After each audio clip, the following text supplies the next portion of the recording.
call the wow effect. And what I mean by the wow effect, it's this.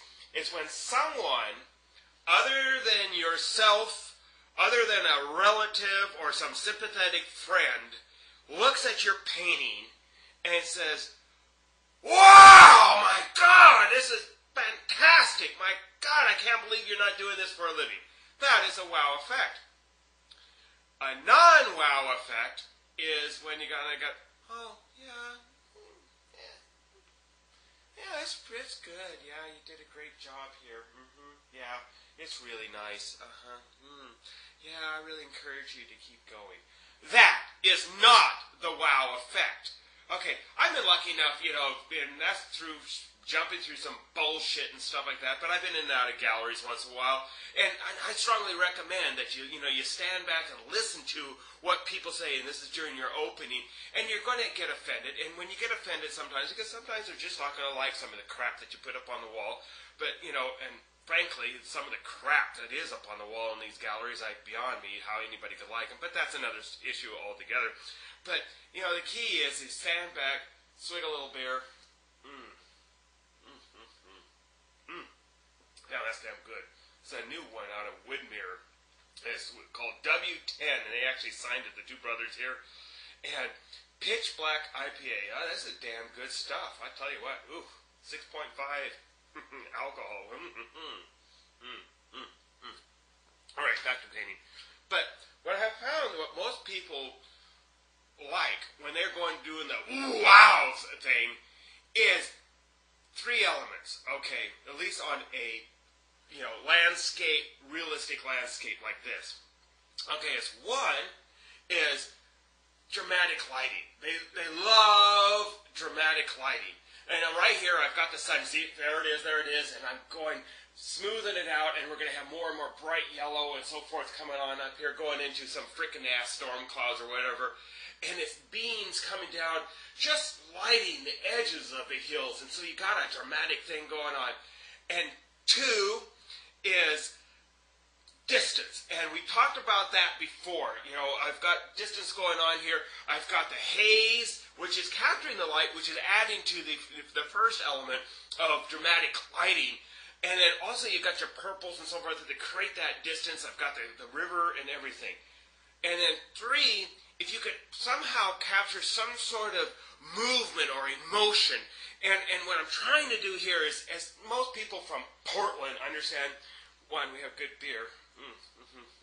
And it's two, we got some damn gorgeous area around us. And one of them is the Columbia Gorge, which obviously this probably has influenced my thinking here.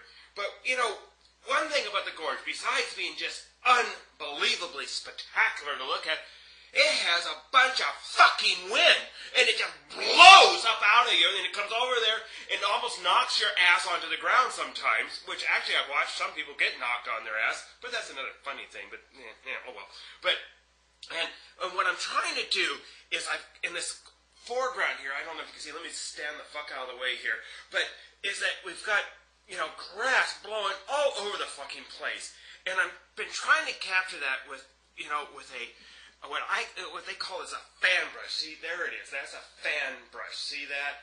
And I've got it loaded with things. And why do they call it a fan brush? Because it looks like a fucking fan. That's why.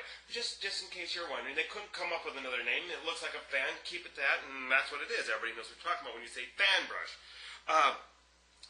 And what you do is you just kind of work it, and you just all over the place. Because if you watch grass, it blows in one direction, but it also moves, and that's what we're trying to do. That's what I am really trying to do here. Another thing that, you want to keep in mind, you've got your first three things, is you've got the dramatic lighting, distance, and movement. Okay, and then you got some sub-ones. It's like, have some interesting things. Like, people, the more they look at it, the more they see. And I've got myself a little farmhouse, and, and I like a little farmhouse because I can sit there and think, I wonder what they've been doing to those sheep, But that is another issue all by itself. And I've got some cliffs going on here, and if you take a look at a valley or a gorge or a canyon, a river rips its way through, and it goes in stages. And so you usually have some sort of cliffs and so forth, lining it, and that's what I'm going to keep working on here. And one thing nice about cliffs, they capture that damn sunlight, and you could work with it. And oh God, have yourself a beer here. Oh, but that's what I'm trying to do. And and if you find yourself, you have those little happy mistakes, as like a certain gentleman used to call him.